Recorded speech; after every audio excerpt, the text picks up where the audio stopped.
If you have an idea for a book that you've been thinking about putting together, but you're not quite sure with all the different content that you've created, how to put it together in a way that makes a compelling, interesting book that people want to read and buy from you, this episode is for you. Hello, everyone, and welcome to another episode of the Publish Creator Podcast. I am glad to have a guest with me today. His name is Andy Clark, and he helps small businesses become more profitable, impactful, and enjoyable to own and operate, which is a really operative word here, is being able to operate a business that you do with joy.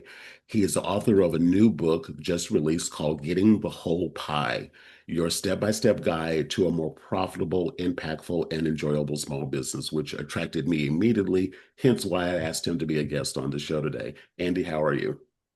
I'm great, Rodney. Thank you very much for having me on. Yeah, glad to have you.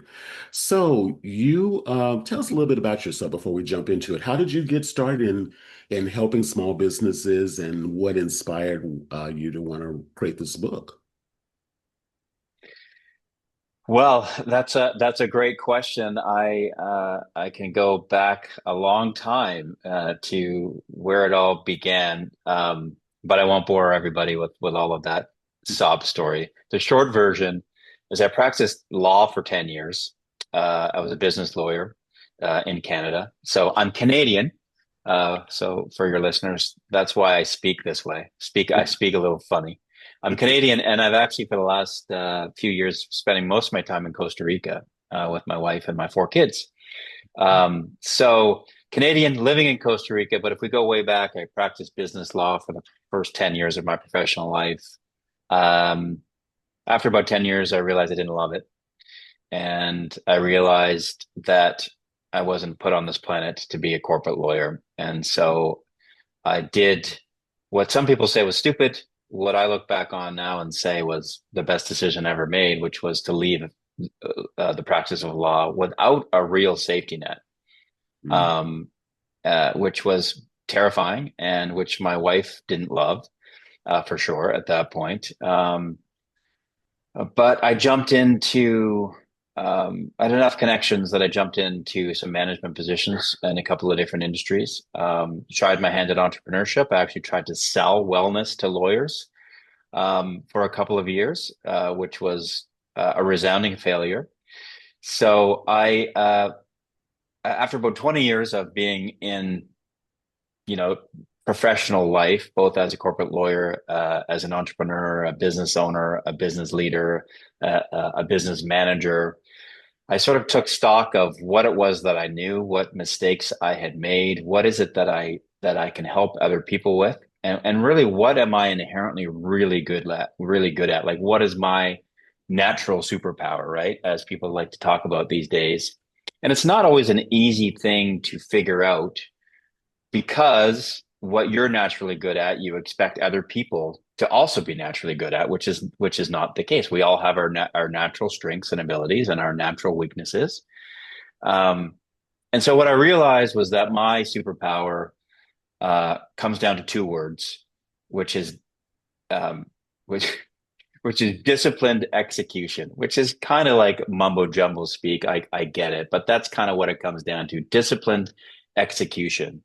And what does that mean exactly? It just means I'm good at getting stuff done.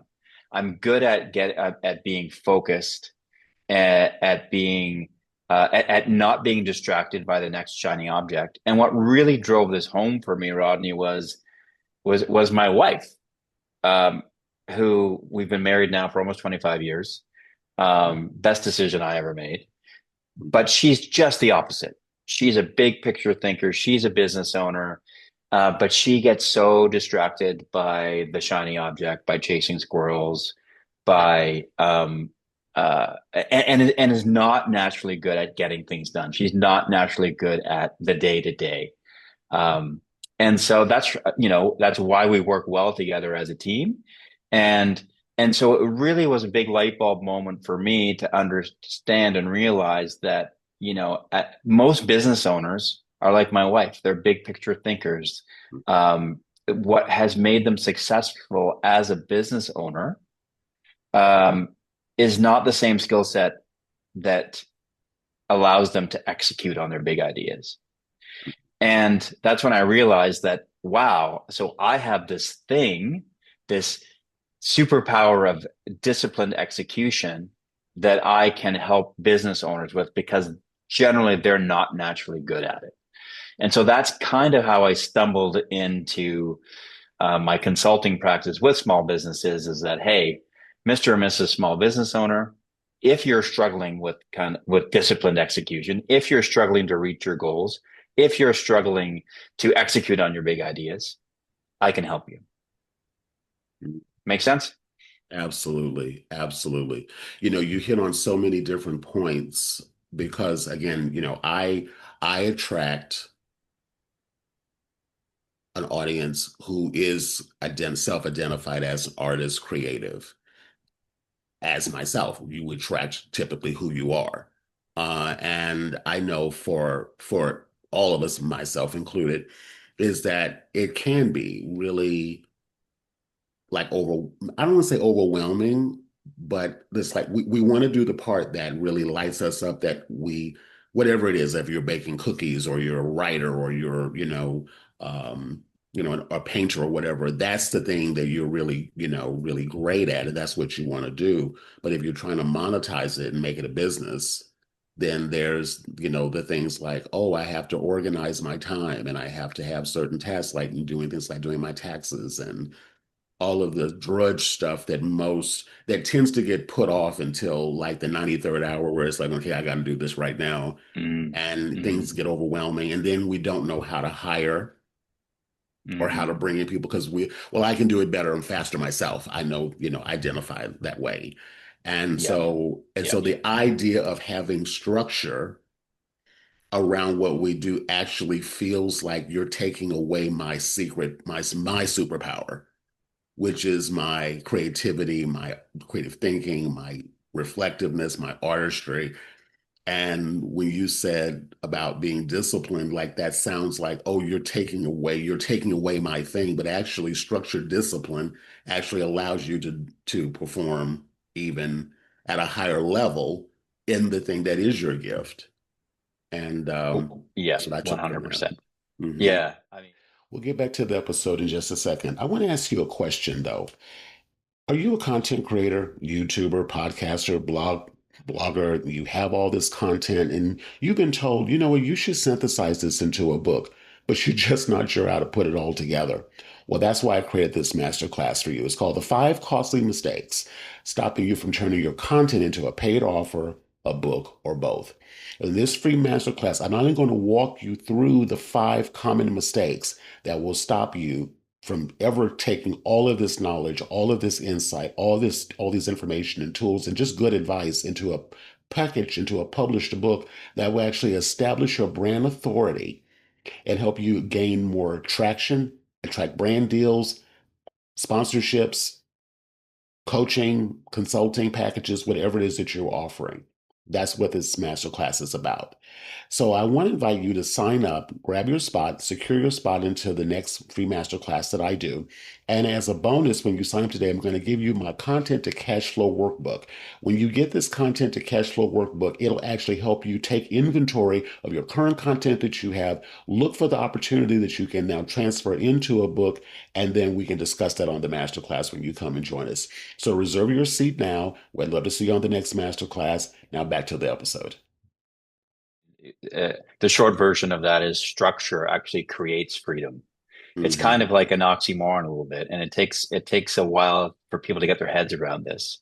Hmm. But structure, the point of structure is not that everything is so ordered Hmm. that you lose all creativity. The Hmm. point of structure is actually to put your mind at ease, that all of the important things in your business are being taken care of. Hmm.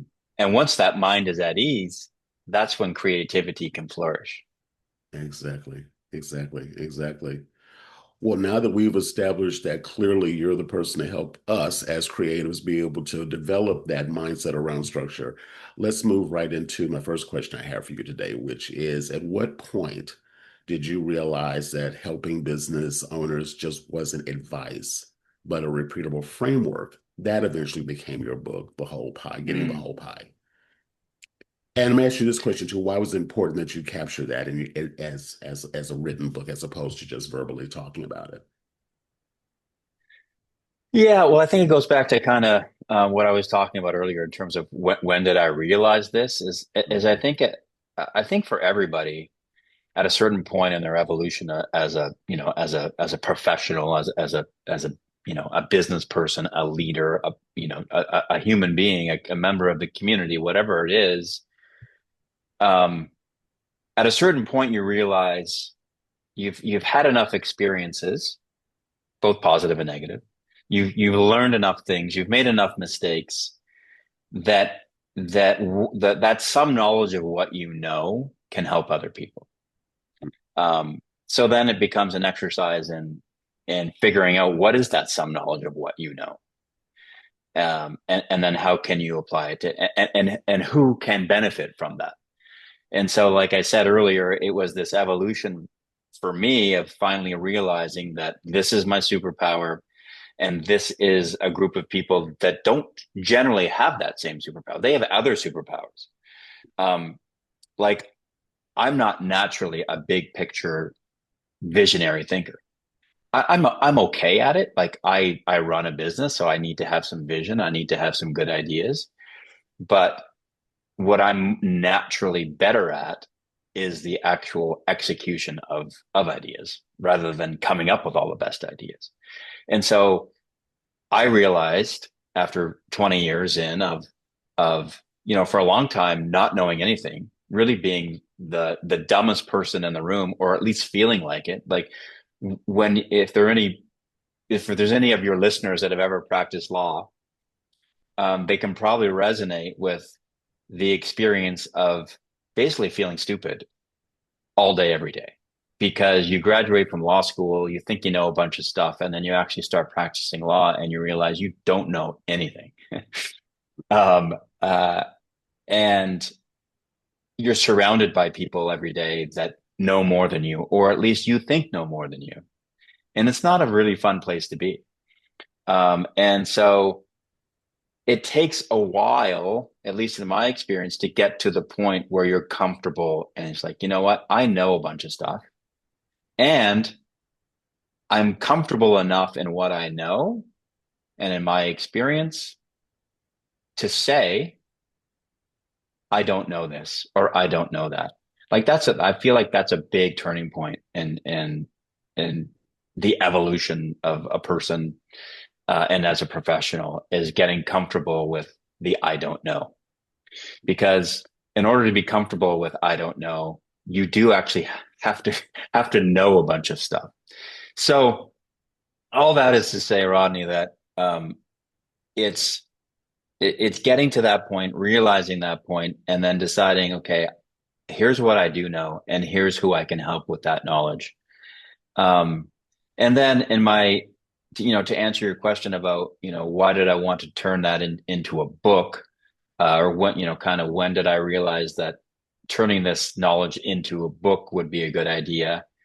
Is that, at some point, at least in my experience, I'm working with this framework that I help develop with business owners. I've tested it over time. I've figured out what works, what doesn't work as well. I've refined it, um, and I know that it's helpful for business owners because I've seen it help business owners, and not just once or twice, but repeatedly.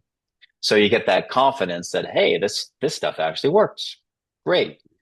Um, when you get then to a point where you can't deliver any more content or value to people because your time is limited, and so you kind of have to pick, if I'm going to multiply my message, if I'm going to multiply my impact, if I'm going to get this discipline superpower of this superpower of discipline execution to more and more business owners that can take advantage of it, I need to figure out another distribution model, right? And there are different ways to distribute, um, and one of those ways is via a book.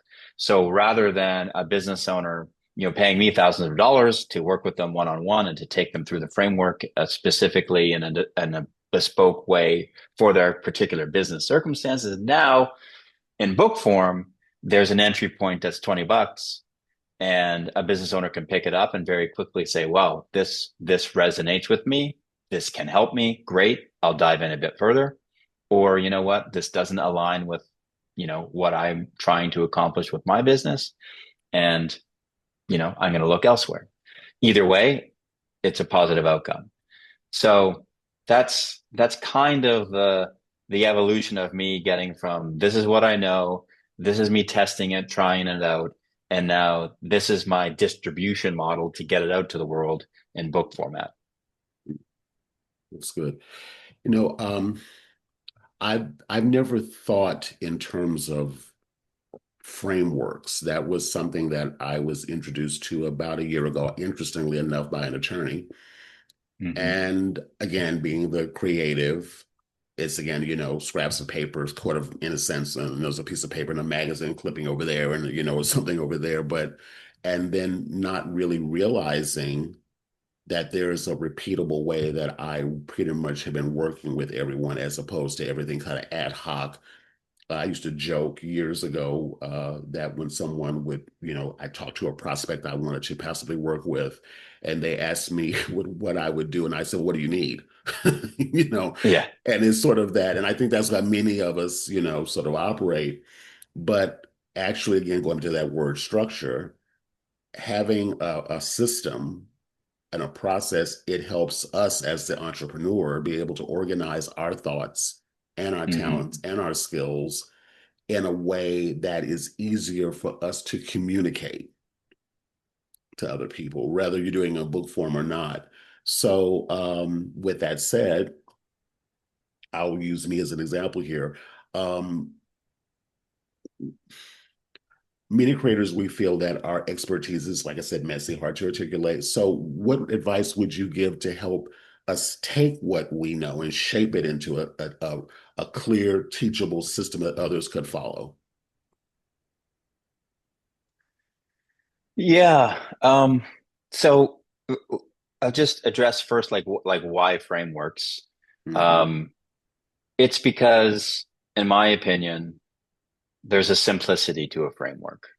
Hmm. Um, you know, uh, there's an expression. It's actually it comes from a judge, an American judge from years and years and years ago, um, who talked about simplicity and complexity.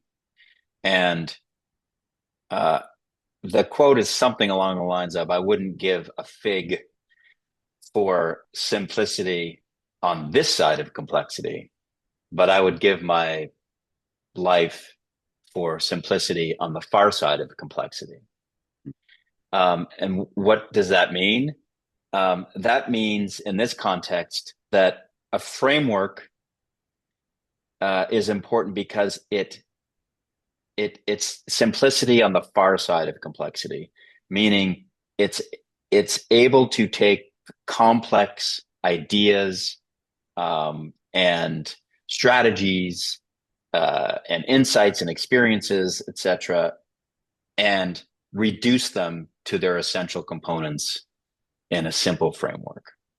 So if you can think about, you take all this what we know, you called it messy, and you have to do the hard work that's necessary to identify, this is generally complex stuff. How can we reduce it to its essential parts so that we can easily communicate it to somebody? And you should really think in terms of, would a 10-year-old understand this? That's kind of the goal.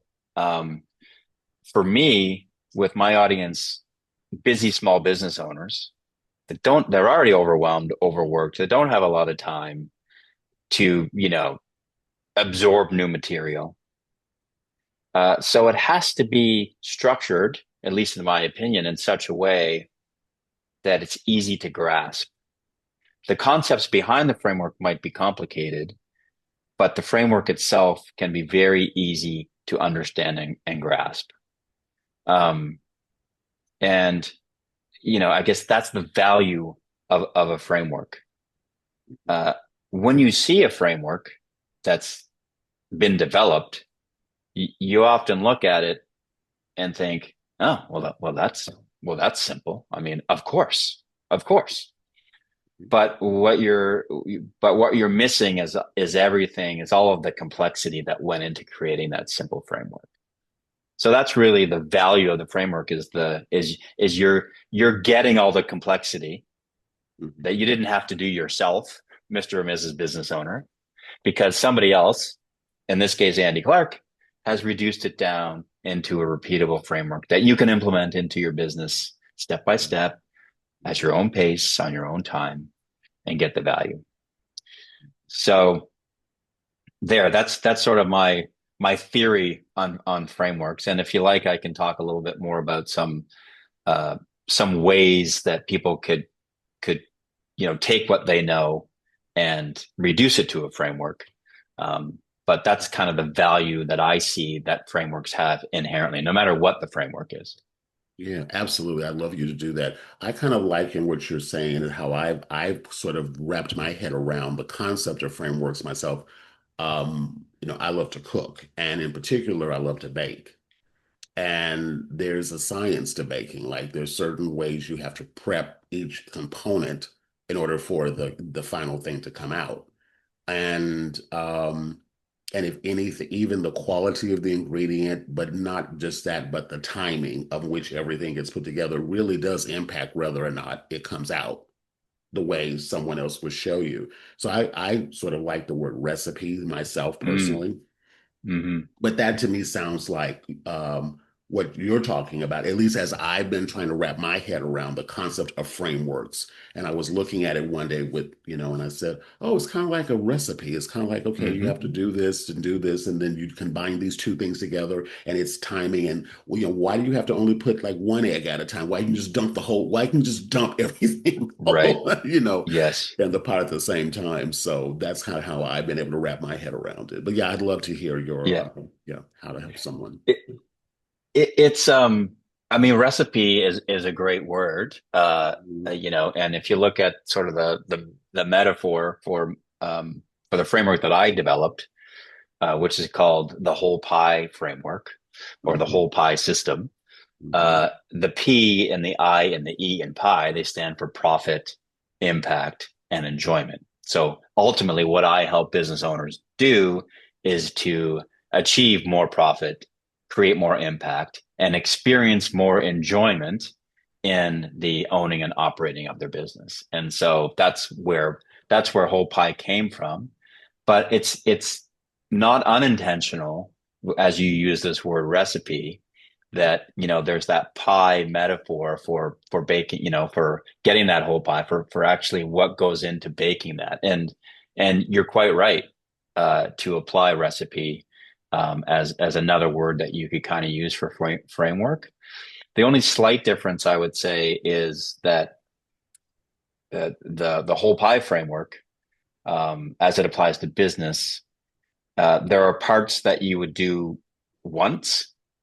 There are other parts that you need to do kind of over and over again in terms of a regular cadence. So it's not really the baking of a pie, which you do these things and then the pie is done and then you eat it and away you go. Whereas Mhm. in business, there are some elements that you need to have. And I call those elements the foundation. Mhm. Um, and that has a few parts to it. But the repeatable part, is what I call that the flywheel. Like, as a flywheel that keeps turning, and there are parts to the flywheel that you need to keep turning. But that's really what drives the momentum in your business, is these repeatable things you're doing on this regular cadence, and Mhm. that's where the magic happens. That's what the magic happens. Um, so so yes, so that's about the recipe. Mhm. Um, but in terms of, if some of your listeners are thinking, okay, I know a bunch of stuff. How do I reduce that to a framework? Yeah. Um, I'd say I'd say that you there's a few things. So first, um, first you want to have success stories for for your stuff, whatever that stuff is. If it's to to help other people or to improve the lives of other people in some way, you need to have some success stories to prove that it works. So that's number one. Number two is you you know you you need to be at a point where it's gone through several iterations. So you've tried some things that worked well, you've tried some other things that didn't work as well.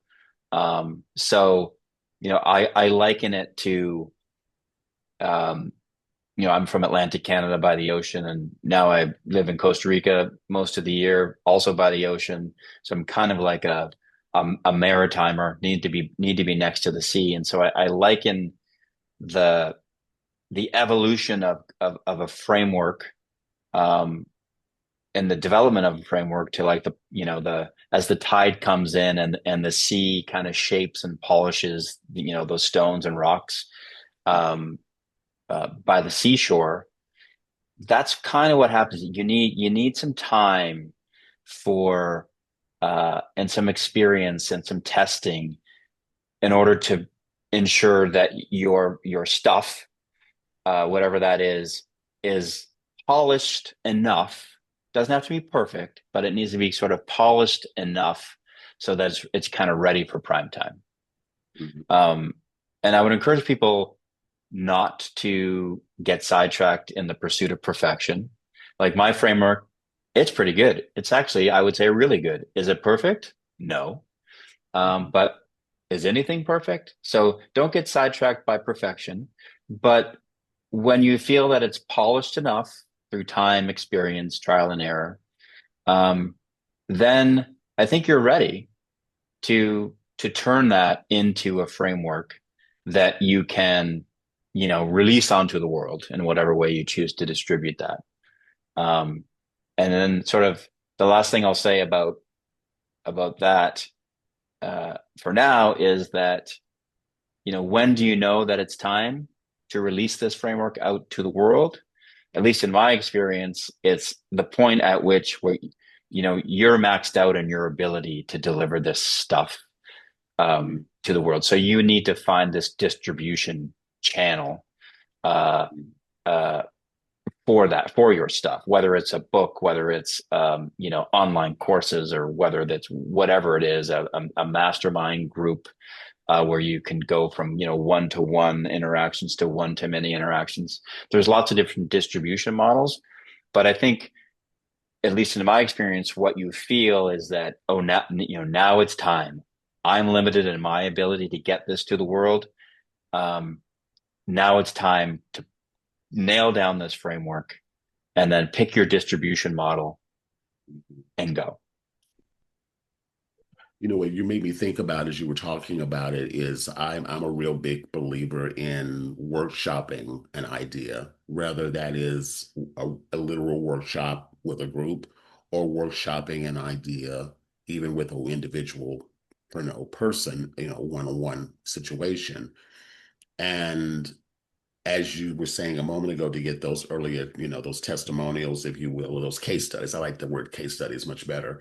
Um, it's because you've tried a few different things, and some things maybe didn't get the not it didn't work, it didn't maybe get the result that the Correct. individual Yep. or you want to get for the individual. So then you had to tweak and massage and then do that. But the point I want to make with why I'm saying what I'm saying in response to your response is you don't come up with a framework and then try to make it fit everyone, but you work with a variety of different people and scenarios. And out of that, you start seeing commonalities and threads. And then those things begin to become your recipe, i.e., your Mm-hmm. framework. Mm-hmm. And the only way you get that intel is to actually be in there in the trenches working Mm-hmm. with people Mm-hmm. as opposed to figuring it out and then trying to shoehorn it in. Correct. To Yes. everyone. Yeah. Okay. Yeah. Yeah. 100%. That's accurate. Um, it, it is a process. Like when I think back to what's in this book and the framework as it is now, Hmm. is very different than it was 5, 6 years ago. It Hmm. has a different name. It has different features. Hmm. Um, but that's part of the process that I think needs to happen. I said what one of my superpowers is discipline execution. One of my weaknesses is I'm not a very patient person in many respects. I want things to happen yesterday, and uh, and that isn't a great character trait to have when you're polishing and shaping something like this a framework or trying to reduce what it is that you know that can help other people to something that is can be effectively communicated and implemented by others. It does take time. I don't think there's any substitute for time. Now, whether time is 6 months or a year or 2 years or 5 years, I think depends on the circumstances. For me, it was about 5 or 6 years of polishing and shaping um, the framework. Is that the right amount of time for everybody? I don't know, but that's what it was. That's what it was for me. And um, the where it ended up. I mean, I think what might be helpful, Rodney, is that I can kind of share where my framework ended up, and then can suggest to your listeners that might be interested in creating their own how I would suggest they go about that. Sure. So I can use sort of mine as an example, and then suggest how they might use that. My sort of framework for creating the framework Mhm. to help them. Would that be helpful? You think? Yeah, absolutely. And what I want to say too before you do that is I Hmm. know again when I know we talk a lot about books, and of course you've written a book, but I want to say this just to the listener Hmm. is what you're talking about, this conversation is about is long before you actually develop the actual book. The Hmm. book was a result that you said a moment ago perfectly is your teaching, your coaching, your the way you present is a part of your distribution system, i.e. the book. So while the focus for many listeners will be, well, I just want to put a book together, if you're doing a nonfiction sort of I dare I say, a how-to kind of book, this what you're talking about, Andy, this conversation is about how to help you develop. You start writing the book, or I say writing the book, or I like to say building the book through your Hmm. actual work with Yes. people. And I said that word workshopping it, Hmm. workshopping the content, the concepts, the Hmm. results, long hmm before you start putting things down in in the computer. So anyway, I just want to set that up so everyone listening understands why we're talking about this with such depth. Okay. Yeah. Great. That's helpful. Hmm. Um, I'm one of the only people in Costa Rica that has a Saint Bernard dog, uh, and she's right now barking at something outside. So I don't know if my noise canceling earbuds have canceled that out or not. But Yeah, I don't if hear if you're anything. So hearing yeah, some you're fine. barking, I Yeah, apologize. yeah, no Um, problem. No problem. so back to the I mean back to the conversation. The um, that we talked about case studies or success stories. Like those are so important. Not only I think to test your framework, but also it's social proof. They should end up in some way being part of your book if a book is the way that you're choosing to distribute your knowledge. And so in getting the whole pie, there are a dozen little case studies that you explore a concept. Here's how it works, and here's a case study of how that concept worked in practice. It's beautiful, right? We all want to know. We all want, I think, to see how theory connects to real life. Both are important. And so, uh, if a listener is thinking about turning their knowledge into a framework that might find its way into a book, then I would encourage them include those case studies, those success stories into the book. Um, but so let me just share, which I think can be helpful for people that are thinking about doing something like what I've done. Um, so I'll share kind of the process, and then I'll share kind of how what that looks like in my framework and in my book. So if you're listening and you're like, how can I take like the first step to um, to kind of reducing this knowledge that I know is valuable to other people? How can I take that first step to turn that into a framework that can be easily explained to other people? And so I would say there's like a 3-step process to this. So number one, what you want to do is identify what are the 1 to 3 outcomes that you are helping, your customer, your client achieve.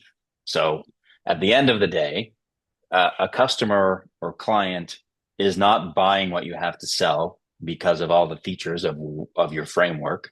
They're buying what you have to sell because of the outcome that it will achieve for them, the result. They'll feel better, they'll be healthier, they'll be happier, they'll be smarter, they'll make more money, whatever that is. So identify what are those 1 to 3, and I think it needs to be 3 or less.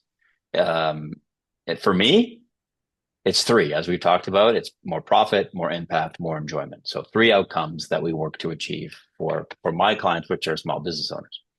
So that's number one. What are those outcomes?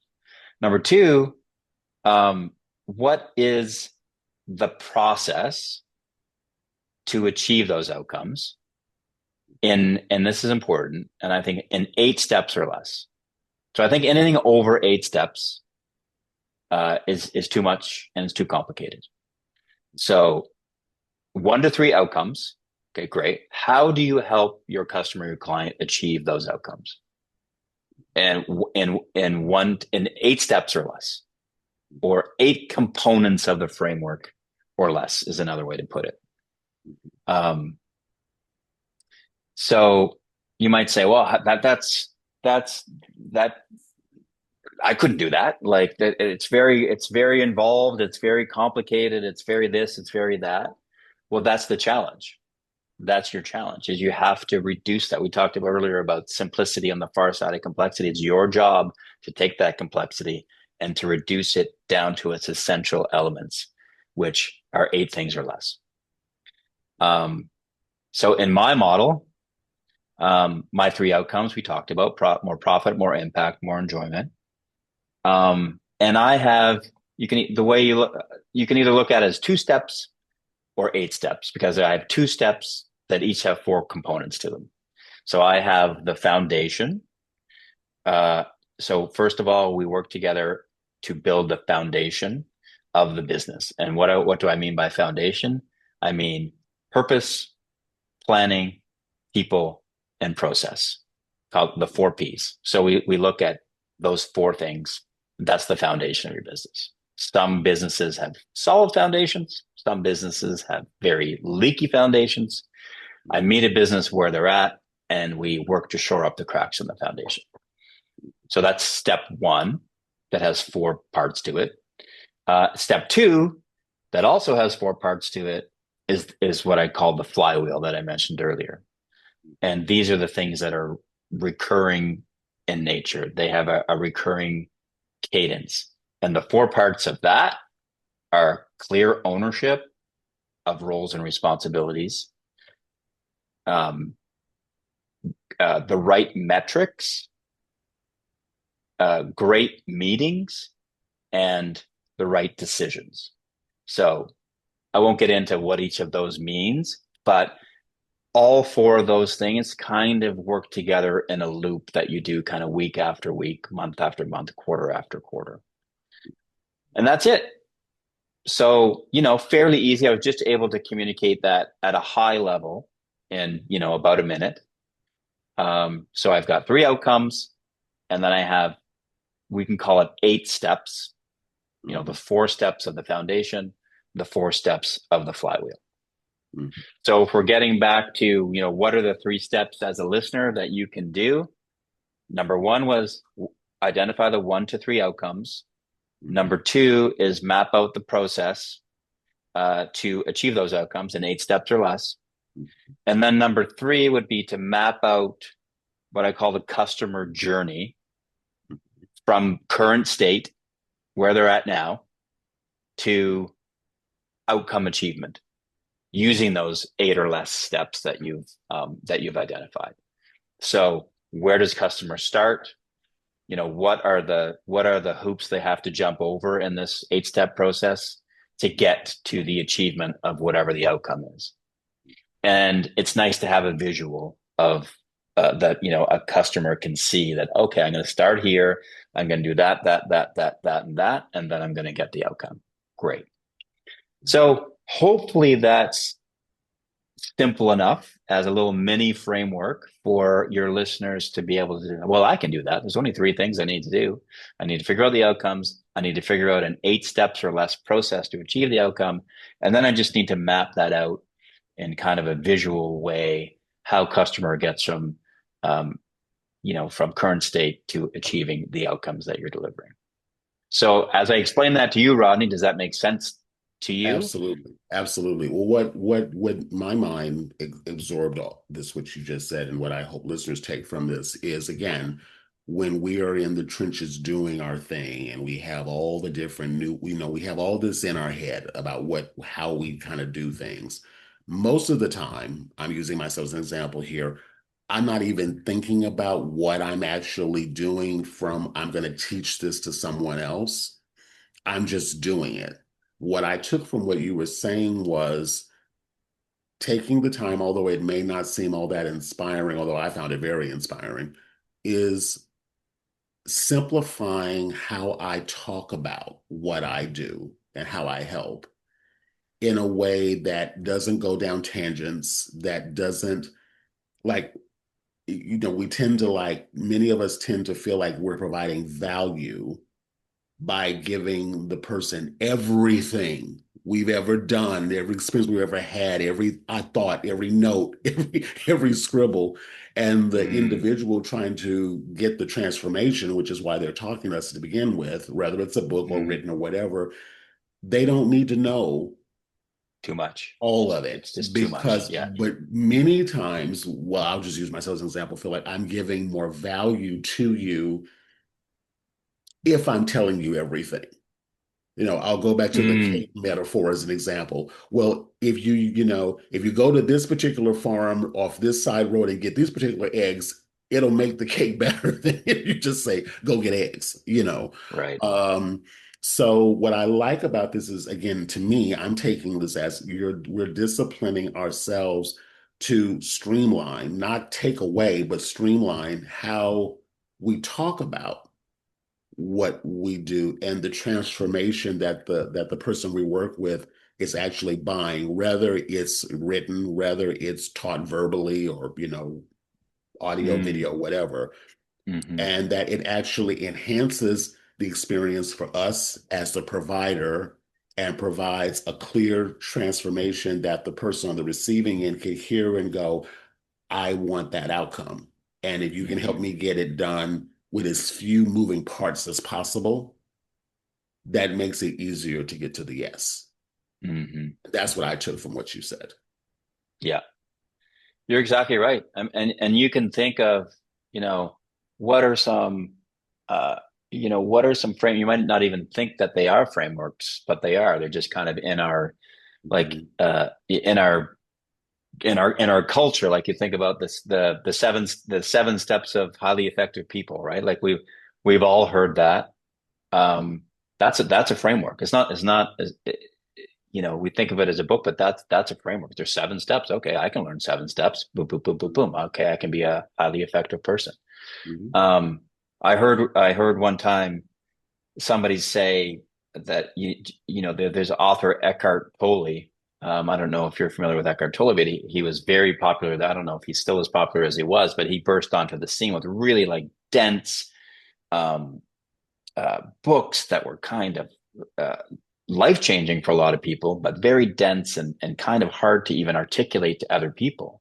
Mhm. So a lot of value there, but but not a framework. Whereas seven habits of highly effective people, a lot of value there, but people could say, okay, these are the seven habits. They were able to explain them very easily to other people. Eckhart Tolle, jeepers, you could talk all day and not really be able to fully explain it. Both are good, Mhm. but if you're teaching and you really want people to grab hold of what it is that you have, that knowledge, then that's why frameworks are so important. Yeah, it's, if you think about the most popular content, whether it's book, article, podcast, whatever, if ever there's a number in front of it, 7 steps, 7 secrets, seven, whatever, Mm, or what, not, I'm hmm just putting the number seven, whatever it is, those people go, okay, I can take the time to consume this because hmm I know exactly how much time do I have time to take in. Now, if you said 20 steps, people are going to go, I don't have time for that because hmm we're all filtering what we're going to pay attention to throughout our days. hmm We've got so much coming at us now more with social media than hmm ever. So if you can hmm do it in 3, 5, 7, I would say probably 7, maybe 8 max pushing it. hmm It's just from an attention perspective. Okay, yeah, I've got time to read this article. I've got time to listen to this piece. I've got time to read this book because I know there's 7 steps to this or whatever. hmm I didn't really think of it that way, but that in a sense is a framework, even Yeah, with your content, just your not the 100%. book itself, but the content Yeah, itself. So, just yeah, 100%. Um, and I think just I guess one final thing I'll share in terms of the book specifically, like if that's your medium of distribution, or one of them, what I found is what makes it challenging is you're not there to uh, you're not there to explain it. If a reader is on page 107 of the book and it's like, I don't really understand what Andy is saying here. mhm, When I'm working with my clients one on one, that's not a problem. They're like, hey Andy, I don't understand. I don't understand. Can you explain that a little bit more? And so when you're working with clients like that, you're not really forced into being as clear as you need to be, because you always mhm, have that fallback that you can answer a question that's not quite as clear as it should have been. When you're writing a book, that's the challenge, is you're not there. And so you really need to fill in the gaps uh, of clarity that might be missing when you're working one on one with somebody. And that to me was sort of the most challenging part, was putting myself in the shoes of the reader, of the small business owner, and being like, okay, is this simple enough? Not in a way that I know so much and business owner doesn't, not at all. But is it simple, and if it is explained with enough simplicity that a busy business owner that might have 5 minutes here or there to check in with the book can grasp it? And that's really, I think, what I would encourage everybody to always be thinking about, is that idea that I mentioned earlier of, would a 10-year-old understand what you're trying to communicate?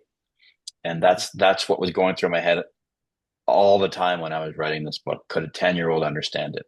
And mhm, I think I succeeded for the most part. I probably, there's a few things in there that are mm, probably still a little bit too complicated, so to speak. But um, again, nothing's perfect. You get it to a point that it's polished and it's ready for the world, and you go and you get it out there. mhm. It's good. This inspired a question. I want to kind of switch gears a little bit. I'm in my teaching and my coaching with authors, whether they are planning their first book or second, third, whatever, it doesn't really matter the count, or the existing one that they could possibly update. I'm really big about ecosystems, especially as it relates to monetization of the work that we put out there, in this case, this distribution channel, i.e., a book. And so the question I have for you is, when you structure the book, obviously, as business owners who are writing books, we want the book to act as a lead magnet, as a part of what we do in our business, to be able to, bring in more and more clients and business. Um, did you position, when you were creating the book, did you position the book, or certain points, chapters, and things in the book that would, as you said, if something was a little too complex, but you introduced the idea, gave them some relief, if you will, in the book, but then were there opportunities strategically placed in the book to direct people to then connect with you as a part of your deeper ecosystem, to have a consult with you, or to take a Yep. workshop with you or something like that? And how important is that as author creators to do that? Yeah, I think so. I mean, I think it depends on what your goals are uh, with your book. Mhm. But for me, it's the book is part of the economic engine of the business. The business is helping people. Who do I help? I help small business owners achieve more profit, impact, and enjoyment. That's the business. That's the mission. The book is part of that.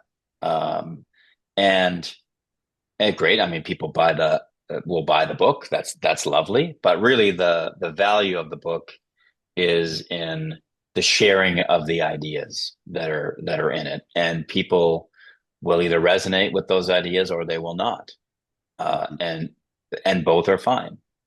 Those who resonate with it and want to dig a little deeper, yes, there are opportunities presented in the book where, for example, I offer, as part of the framework, there are some tools and templates that business owners can use, and I advise them or suggest that they do use in their business. And so I, in the book, offer a way, by scanning a QR code that's in the book, they can access all of those tools and templates for free, and they can do what they want with them. They can change them. They can use them as is. They can whatever. So that's one opportunity that connects the reader to me and to my business.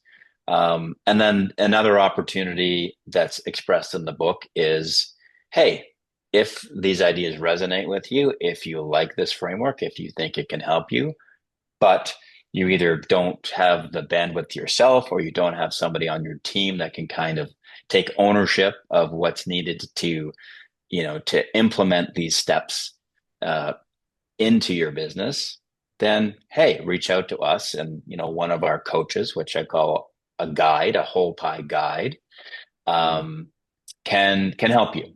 And so it's effectively like having a business coach who's specifically trained in this model and in this framework, that can take you through kind of our proven process to get you from current state to the outcomes of more profit, more impact, and enjoyment. In many ways, Rodney, it's like going to the gym. We all know, or I shouldn't say going to the gym. I should say exercise, because exercise can take place in many ways. It's not just going to the gym, but we all know that exercise is good for us. Do we all exercise as much as we should? No. Are our chances of experiencing the benefits of exercise greater if we are paying somebody as a fitness trainer, or as a fitness coach that gets paid whether we show up or not? Are we more likely to show up if we have that coach and have that accountability? You bet you are. So same idea applies here. Are you more likely to follow through on this commitment and experience the benefits of more profit, more income, more profit, more impact, more enjoyment, if you have a coach that's alongside you and can help you and can help guide you and hold you accountable? Well, of course. So it's up to the business owner to decide. Do they want to take that avenue, or do they not? And so that's another connection where the book can drive more people into the community, whether they're coaches or whether they're business owners. And really the big vision is to create that whole pie community of business owners and coaches who help them, and you where enjoying the process of owning and operating the business isn't a secondary goal. It's right up there with creating positive impact for others and in creating profit so that you can continue to grow and to prosper and to create more impact. So that's the community that we're building, and this book is part of that journey. That's fantastic. I love your branding. I love the way you said the whole pie guides that you. I love the way you branded and positioned everything because it, like I said, it feels like I don't want to use this terminology, but I'll just say there it feels like a complete experience where the person can maybe, however they come into your world, but let's say it's through the book. And then there's support tools available rather than the templates and those resources that you provide. We'll get back to the episode in just a second. I want to ask you a question though. Are you a content creator, YouTuber, podcaster, blogger? You have all this content and you've been told, you know what, you should synthesize this into a book, but you're just not sure how to put it all together. Well, that's why I created this masterclass for you. It's called The Five Costly Mistakes Stopping You from Turning Your Content into a Paid Offer, a Book, or Both. In this free masterclass, I'm not only going to walk you through the five common mistakes that will stop you from ever taking all of this knowledge, all of this insight, all these information and tools and just good advice into a package, into a published book that will actually establish your brand authority and help you gain more traction, attract brand deals, sponsorships, coaching, consulting packages, whatever it is that you're offering. That's what this masterclass is about. So I want to invite you to sign up, grab your spot, secure your spot into the next free masterclass that I do. And as a bonus, when you sign up today, I'm going to give you my content to cash flow workbook. When you get this content to cash flow workbook, it'll actually help you take inventory of your current content that you have, look for the opportunity that you can now transfer into a book, and then we can discuss that on the masterclass when you come and join us. So reserve your seat now. We'd love to see you on the next masterclass. Now back to the episode. Or having a consult with a whole pie guide. Is that, I want to make sure I'm saying that correctly. That's correct. Yeah, Okay, perfect. that's I right. love Yeah. that. I love that. I love that. Well, thank you. Yeah, I love that. What I also want to say too, for many listening as well, is that even the creation, I mean, everything that you've done, the way you structured everything, that's also a part of our creativity as well. Me being able to think about things as a, I don't like to use the word systems. I like the word experience more because that's what I want people to walk away with is I want them to feel like they've journeyed through an experience that transformed the way that they think and the way that they process and makes it feel like this is doable for me without getting too heady or too, convoluted in our languaging or whatever.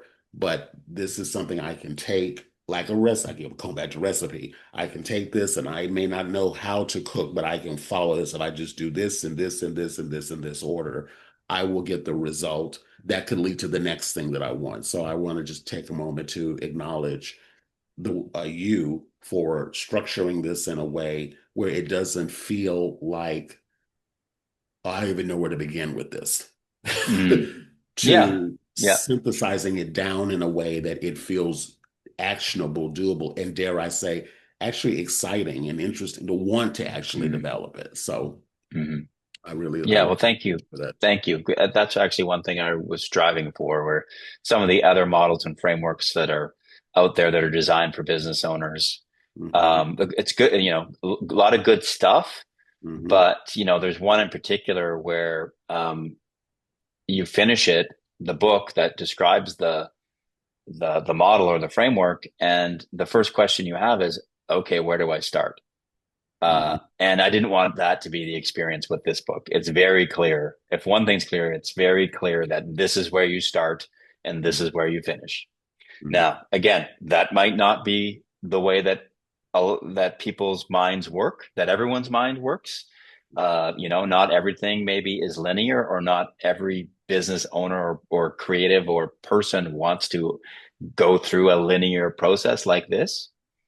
But for those that do, or for those that, even if they don't like it, know they need it, this is very structured, very do this first, do this second, do this third. You will not have any questions about where do I begin. That's my guarantee. I'll ask one more question, then I want to just say really quickly before I move into this last question is just for those listening, is I connected to Andy through LinkedIn. And before I even approached him about connecting, speaking about possibly being a guest on the podcast, what attracted me to you was the fact that you are an author. Of course, that always, the first point captured my attention. But I immediately I saw your book cover art, and then I saw what the title attracted me, and then kept looking at your post.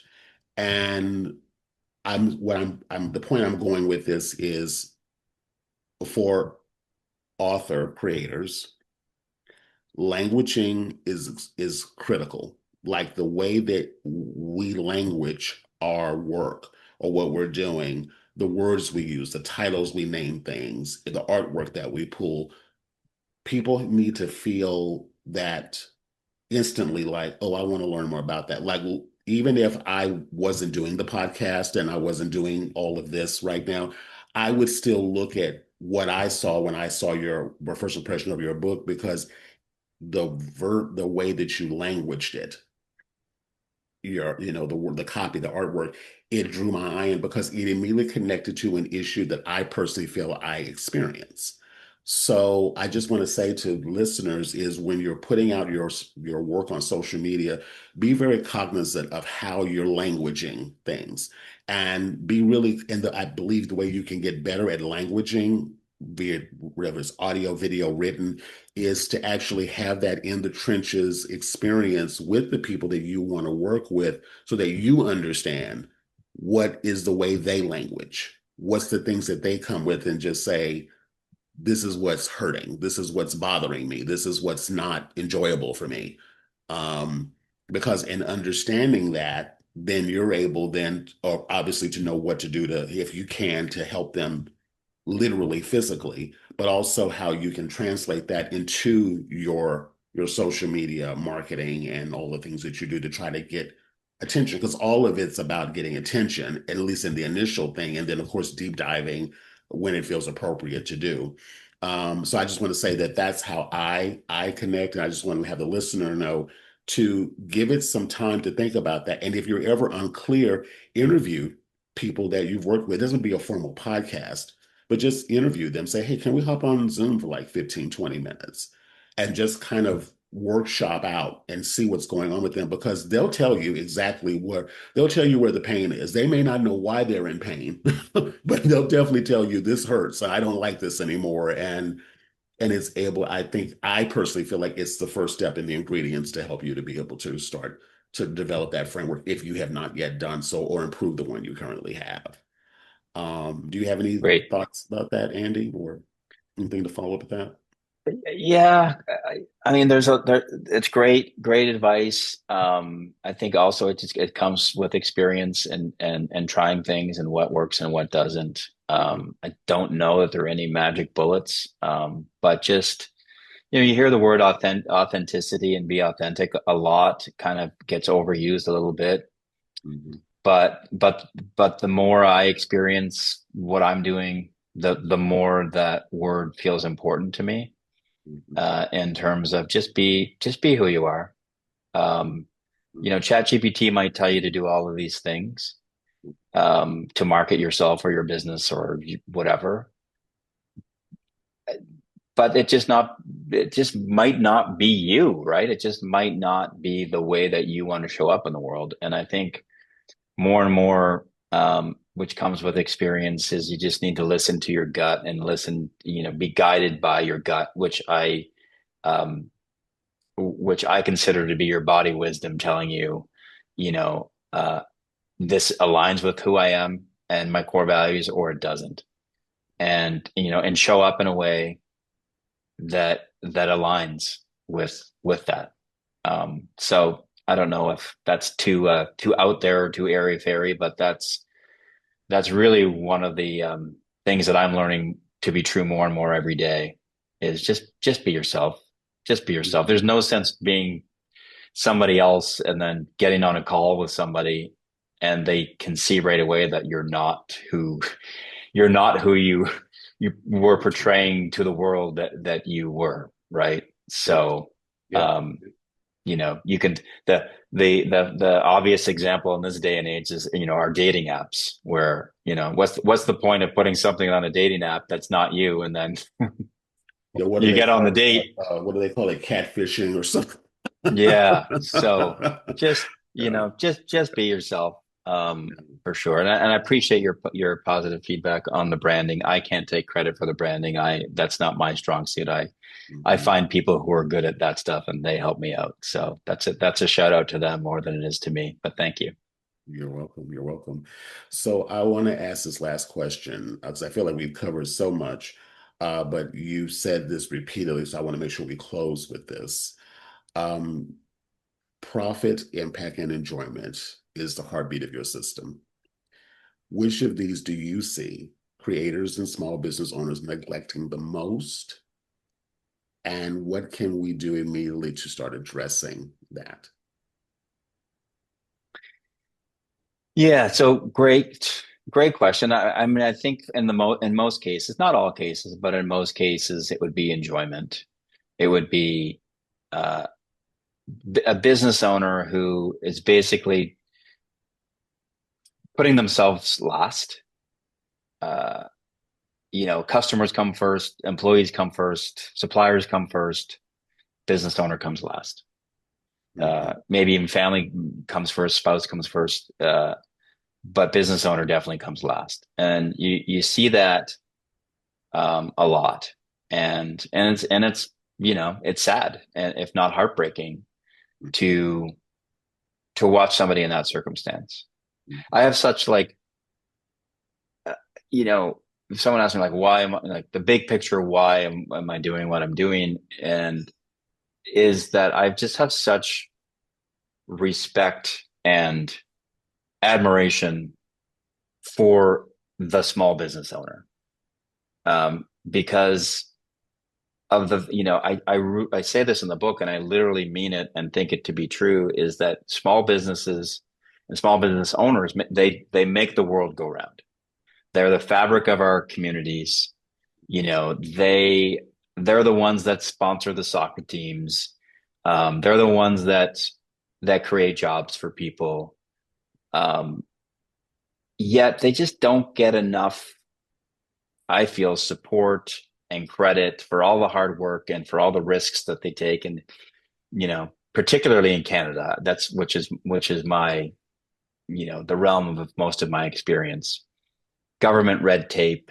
It's almost like governments in many ways um, make it as hard as possible for a small business owner to achieve and succeed. And then if they do make a little bit of profit, to keep that and not have to pay it to government for taxes and licenses and all of this stuff. So my big why is, if we can make the life of a small business owner, and therefore by extension the lives of their families and friends and communities, a little bit better by giving them some information that they can apply and some tools and some simple structures that they can apply to their business to make a little bit more money, to make a little bit more impact, and to enjoy their lives and their businesses a little bit more. Well, I think that actually makes the world a better place. And so that's the big picture why behind it all. And so, if we can help that business owner smile a little bit more, to put it sort of simply, that's worth it. And that's what I strive to do. Yeah. Yes, I agree 1000%.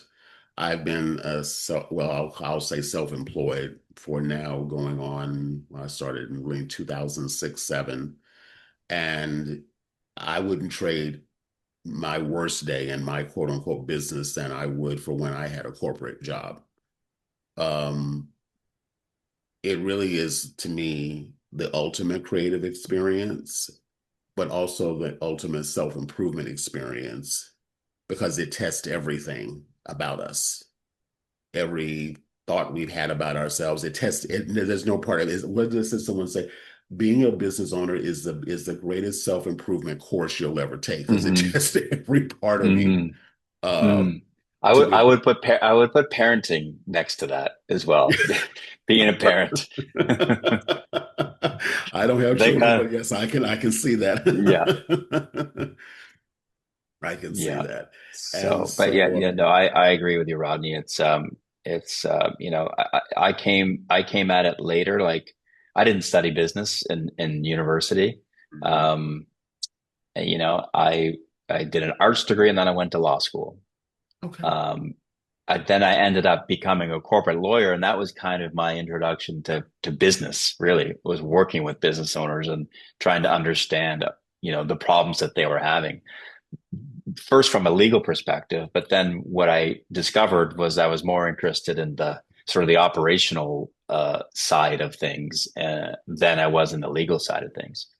So it's been an evolution for me to really fall in love with the concept of business for a lot of the reasons like you just said, because of the self-improvement, because of the dynamic, like that, like figuring out a product or service that somebody wants to pay you money for, like I just think that's the coolest thing. Mhm. It's the coolest thing. Mhm. Because what you're doing is you're making, why are they giving you money for that? It's because it's making their lives better in some way. And so, wow, that's neat. And then you get into, well, how do I market it and how do I advertise it and how do I price it and how do I do all these things?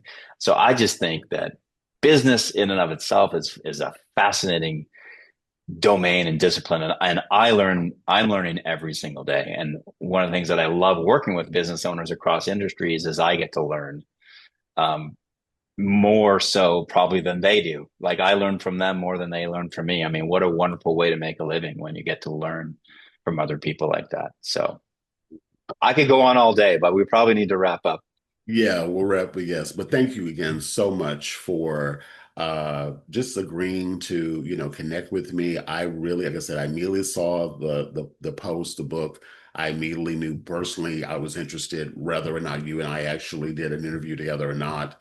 And I would just like to close with where can listeners get the book? I'll put the links all in the description, but if you want to just tell me where they can get the book and other ways to connect with you. Yeah, great. Thank you. So the book's on Amazon. It's called Getting the Whole Pie. So you can find it there. It's in paperback and it's on Kindle formats so you can choose which format you prefer. And the website is the whole pie system.com, the whole pie system.com, and you can connect with me there. And you can find me on LinkedIn as well. I'll put the links to all of Andy's resources in the description. And one last question I have for you. Are you planning an audio iteration of the book? Oh, I'm planning lots of things, Rodney. There's so many plans that I have. Would I say that an audiobook is a short-term plan? I would not. I would not. Okay. So, and what I mean by short term is the next 90 days. That's not happening. Eventually, there will be an audio book for sure. Yeah. So, with that said, thank you again, Andy, so much. And I will just say for everyone listening, like I said, do, as you listen to this again, do get the book. And yeah, reach out. Like I said, reach out to Andy, reach out to me. If you're thinking about creating a book of your own, or you have one and you want to see how you can improve it or make it even better, reach out to me. I'd love to talk with you. I have some links in the show notes for that as well.